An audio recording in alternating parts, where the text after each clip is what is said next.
Welcome to Postpartum.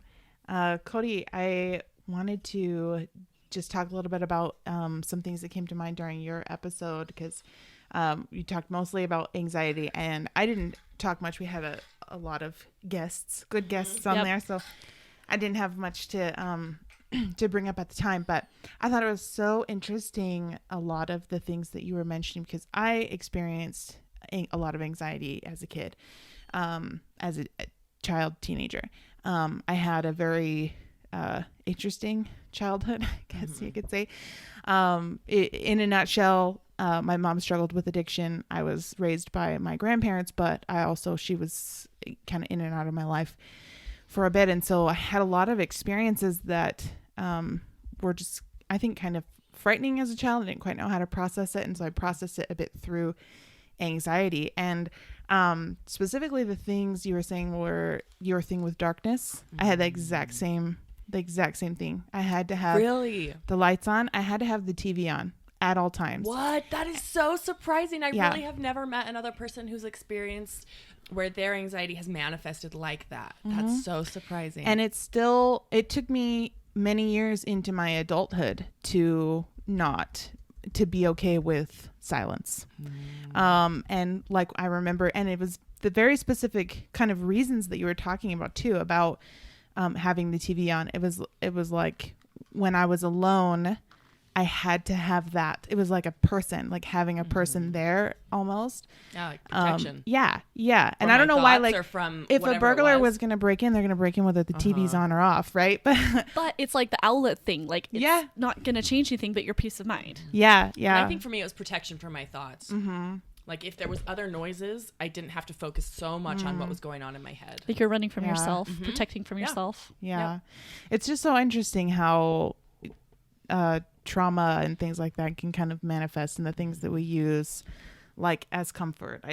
There were a lot of just really weird, quirky things I did as a kid to just kind of get through on a day-to-day basis. Like, I was just telling my sister about this because she has been diagnosed, and of course this was back in the early 90s, so there was no, like, it was a different time. It was a different time. Like, I didn't get officially diagnosed, but now going through it with my sister and like everything that I know about it, like, for sure would have easily been diagnosed with anxiety and depression. But she has actually been diagnosed and going through it. And I was just telling her, like, I experienced a lot of the same things. And yeah, when I was a kid, I used to, like, I always had to make sure I knew where all the exits were. And I always had to make sure I had like a weapon of some kind nearby, like like a little kitchen knife under my pillow or something. Like, it was really weird. And I have no idea where the fear came from of people like entering my home or just being unsafe in any way. Because when I was with my grandparents, it was a very safe environment. But when I was with my mom, she was homeless for a while. We had a lot of different places that we, quote unquote, lived, stayed the night. A lot of different people, a lot of, drugs and things like that when I was really little. And so I think that just that feeling of like being unsafe. I remember like one time I was left at her friend's house and she was gone all night long. And so I watched TV until the sun came up. And then as soon as the sun came up, I could go to sleep, like, just like that. But without that light, there was no way. I had to have the sun up to feel safe. I have a couple of questions that you may not have an answer to, but one, did you recognize that trauma was connected to how you were feeling or acting at the time? I don't think so. I mean, I was really young when things like that started. And then I think when I was in my teens and I still had that feeling, I kind of was like, this is probably from some of the stuff that happened. But I don't think I had a real full understanding of where the feelings were coming from. At least I knew more than you did because it came on so suddenly for you and was so different from your personality. I at least had a little bit of a grip on, I've been through some stuff and I'm just kind of, I have this weird thing about the doors being locked and the lights being on, and I have to have the TV or the radio on at all times. It's funny you say weird thing about the door being locked, because I think anybody today would be like, well, I always have the door locked even when everybody's like home or not home or whatever, like, never locked it. Yeah, and I grew up that way. Yeah, well, for some of the time. I think it started eventually, but I was just, the other thing is, and this is for both of you too, do you think that the lights is connected to like an idea, and maybe this idea is just something that I had, but like you don't know what's in the dark, and so you don't feel safe because like the quote unquote boogeyman is in the dark, and so it's a scary time. You can't see what's in the dark. So when there's lights, you have a sense of security, and maybe that's like triggered somehow as an adult. I don't know if you're if you feel afraid of the dark as an adult, and you can no judgment. I just mean you can comment on that if you want or not, thinking. But yeah, I just feel like I could see that connection myself. I don't know. There was no thought for me that went into the darkness. I just knew that when it was dark, I felt bad and I felt scared. Not of anything in particular. It wasn't like, oh, there's someone hiding in the darkness. It was just the fact of without light, I would feel like I was going to die. Mm-hmm. I would feel consumed by my thoughts. Maybe it was, I don't know. I really don't know what it was, but I would start to cry. I would start to shake. And it wasn't related to anything specific. And that was part of the problem. You know, I would have a bunch of negative thoughts that came from every direction. You know, one minute I'd be crying because my mom was going to die. The next minute I was crying because my teeth were going to fall out and rot. And I was just picturing like my body decaying. And then the next minute it would be because I felt like life was insignificant. None of them related and none of them solvable, you know. And light for some reason would help placate those fears. For me, I think it was about control. I think a lot of what I did was about control. Like I was saying, I knew all the scenarios would come into my mind of if the house caught on fire, how would I get out? If someone were to break in at this door, what would I do? When I went into our guest bathroom, which was my bathroom growing up because I didn't, have my own. There was one door and there was a tiny window that I wouldn't fit through. So I would always be like, if someone were to break in, what would I do? Because I'm stuck in this bathroom. And so the light for me gave me that sense of control that I could see. Even if I had my eyes closed, I could open them and immediately see everywhere in the room. If it were dark, I couldn't do that. And then who knows what's happening? Who knows and I would see shadows. I would see figures, just my imaginings, whatever. But just having that light on really allowed me to just feel safe because I knew, if I open my eyes and there's a person there, I can do XYZ to save myself or whatever it was. Yeah. One doctor that I went and saw had a theory that it was, so when the sun goes down, your hormones change. Mm-hmm.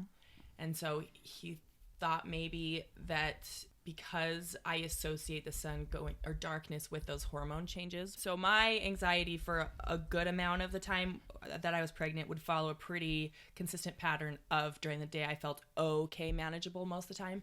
And then when the sun would go down, I struggled really bad. And so maybe that was my way of countering that, is just saying, okay, if it doesn't get dark, I won't feel bad because every time it gets dark, I start to feel bad. Yeah.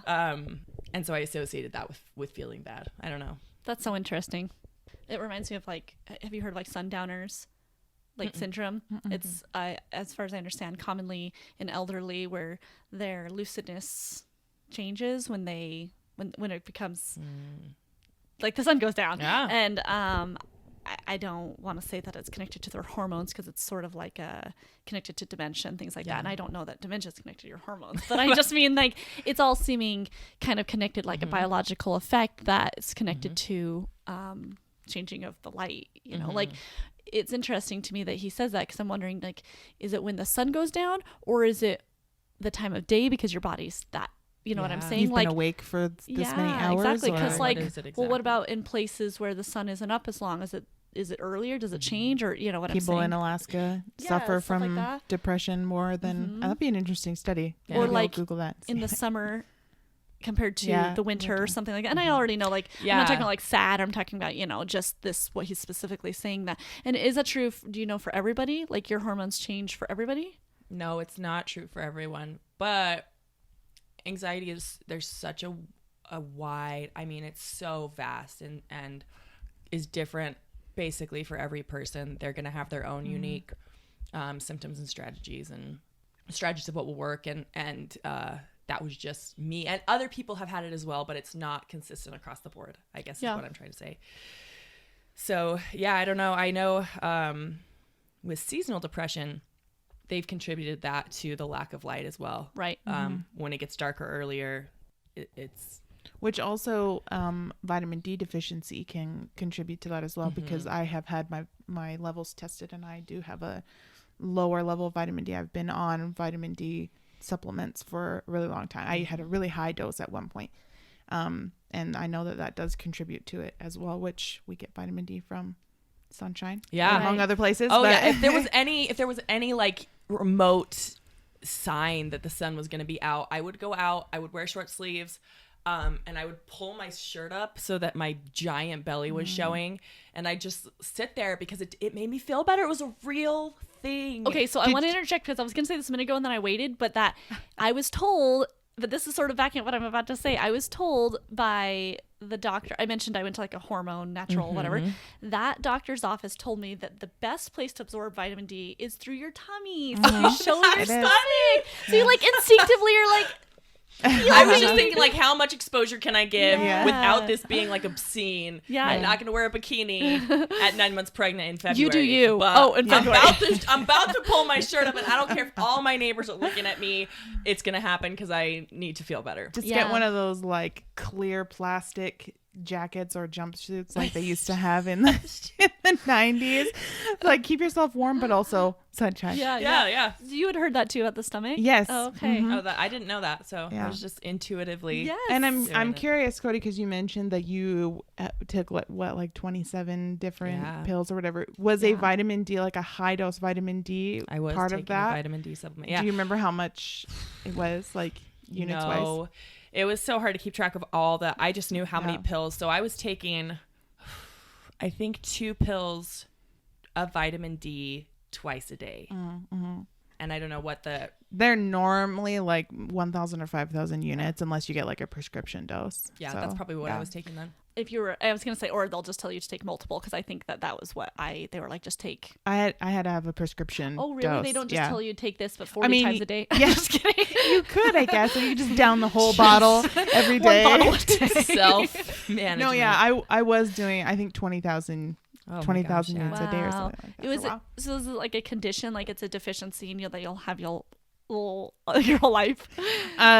Yes and no. I did the very high dose for a while, and it was like kickstarted my body a little bit to produce vitamin D. So my deficiency is not as severe as it was when I was on that.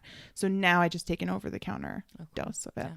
And that was something, when I was feeling anxiety, I really struggled to do any type of research, which is so unlike. I love research. But I couldn't get on the computer and really. So I went to the doctor twice, I think, to consult with them. And then when their answers weren't working, I would just, I literally got on Facebook and what people suggested. So I was on vitamin B12, a good vitamin C, good vitamin D. What else did people suggest? Inositol and choline were some that I took for a long time. That is our vocabulary word for I know. And then there was like a chutney, I don't know, something along those lines that I took for all from my midwife, prescribed from my midwife. And then I was taking my regular prenatal vitamins, so those were supplements I was taking, and then an herbal tea that was supposed to help with anxiety, just help calm you, I guess. So that was one of the supplements I did every day. And then there was one more, I can't even remember them all, but I had 3 pill things that I would take from. So actually, you were just talking about your midwife. So I was actually thinking, oh man, she's having this home birth, and then and she has her midwife coming to her house, and then she has to go to all these doctors. But were you able to have her? Most of the time. Still at your home? She could prescribe things. Oh yeah, the prescriptions I took. That's right. Those are the other things I took as well. So I took Postpartum and holy cow, I'm gonna have to look them up. If people are curious, we can maybe do a post about it sometime on our Instagram page. But the prescriptions I got, some from the doctor, but my midwife could have prescribed them, but she didn't want to. And that was a challenge I faced a lot, was feeling a conflict with what she was saying and what doctors were saying. I would hear from my midwife, let's try this natural remedy. Let's try this natural remedy before we go to medication. And then I went to a doctor and it was like, no, medication's your best avenue. Here's a prescription. Yeah, right away. Not even talking about any natural. It's so hard to find a balance. Yeah, for sure. It was, and it was really difficult because neither of them were working. And I just thought, you guys both suck. They didn't. But at the time, I was just like, no one even cares. They're just throwing out crap that doesn't even work and hoping that it cures me because I'm broken. And they don't want to deal with something that's broken and not fixable. So I can better understand what you're saying, like about feeling like what you just said. I've had clients when I worked in social work that would say things like that, like nobody even cares. Nobody even cares if I died. And I'd be like, ugh. Like, don't be so dramatic. And I recognize that they're genuinely feeling that way most of the time. But sometimes I felt like it was just like dramatic. And I'm not saying that that's what it seemed like from you at all during your pregnancy. But I just appreciate you saying that because I think it helps me appreciate that it just feels probably hopeless a lot of the time. And even though like that doctor, or that midwife, or that person, you know, whoever, like they probably are trying, you know, maybe they had a bad day, maybe they had a good day, who knows their level of trying, but they're doing their quote unquote best, but they don't feel the emotional side of the, you know, the patient. They're not living with that. Well, they might be, but not your experience, you know? And that's how I would leave an office, a doctor's office, or I'd leave an appointment with my midwife and I would go to Eden, or I'd call him and I'd say, they don't get how severe this is. I don't think they understand. I was telling them, and I don't think they don't get it.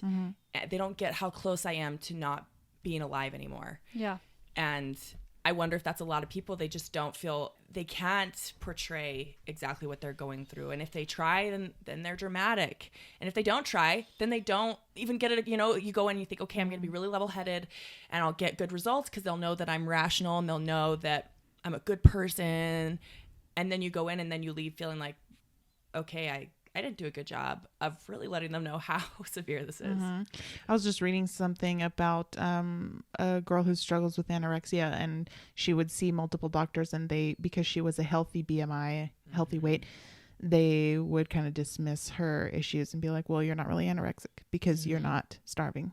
You know, even though you do have that problem, it's hard to convey the severity of what you're feeling on the inside when it doesn't really show. Like, you didn't attempt suicide as far as I know. Maybe if you had, you would have gotten more attention, unfortunately. So yeah, I think it's an unfortunate side of the industry. I am curious though, if you'll share, what type of doctors did you see? Like, was it your OB? So did you see a psychiatrist at all? I saw my GP and my midwife. Those were the two I went to.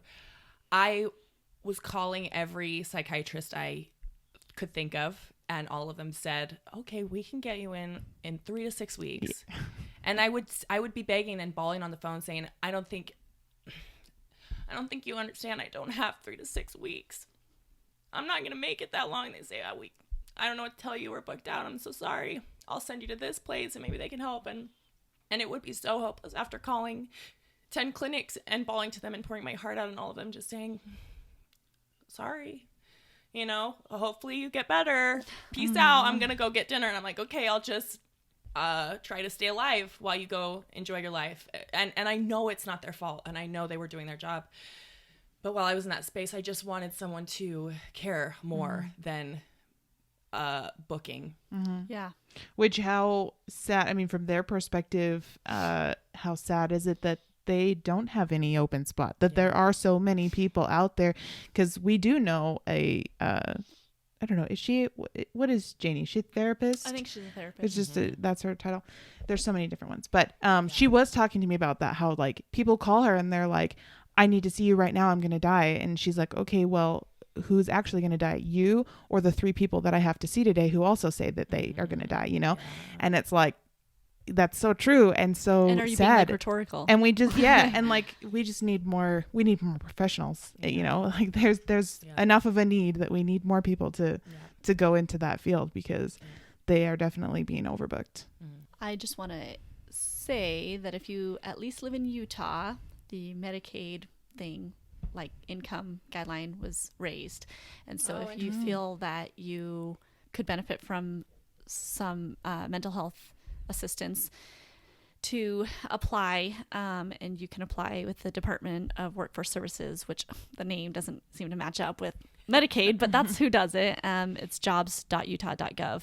And I can't tell you right now what the income guideline is because it's been dependent on your family size. But when I worked previously, I served a lot of people who, prior to the change, wouldn't have been able to afford therapy or this or that, and so anyway, just don't discount that. And other states, like obviously every state is different. Medicaid is a state funding, but I would just apply if you're in a situation, and I know that that's a time thing, like it won't resolve your issue today. I'm not pretending that will be, but I just wanted to let people know. So if you're listening and you're feeling like you have some time to wait, then that's something you could look into. I did want to ask too, while we're on the subject kind of the medications and things. So you eventually went with the CBD oil and that helped you.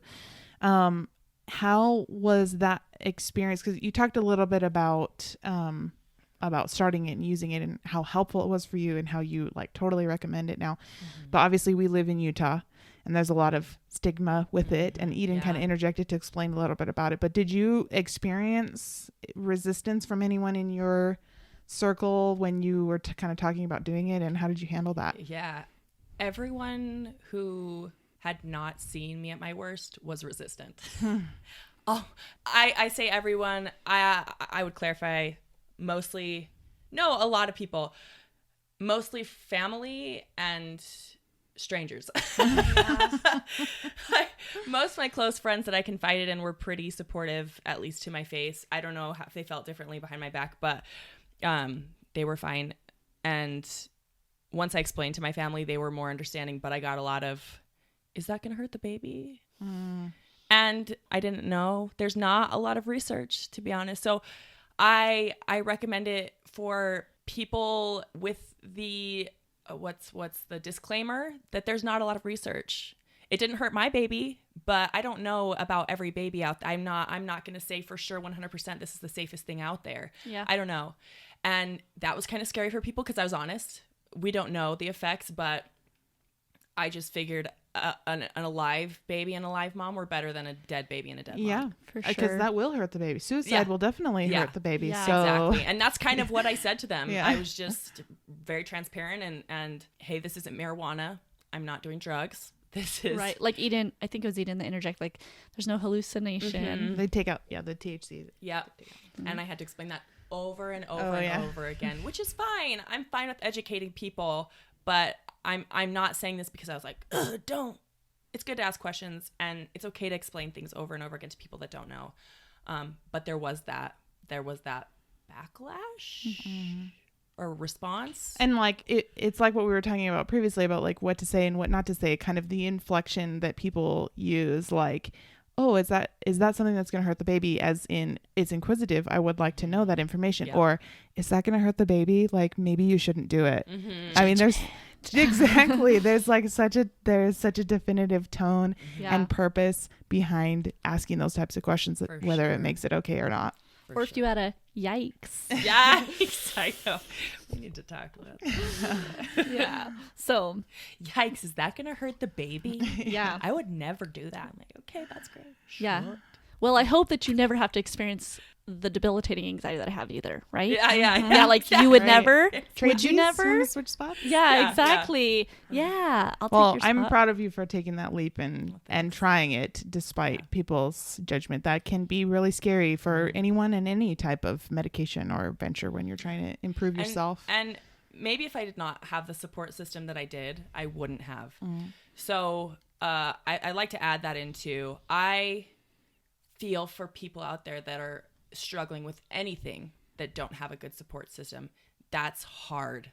And you shouldn't beat yourself up because XYZ, you didn't seek out this medication. I probably wouldn't have either, but I had my husband actively calling midwife after midwife and doctor after doctor to find me something that would work. And I had my mom who would remind me to take medication when I woke up and couldn't move because I was paralyzed with fear. So it's a tricky thing to navigate, and don't feel bad if you didn't navigate it the way I did.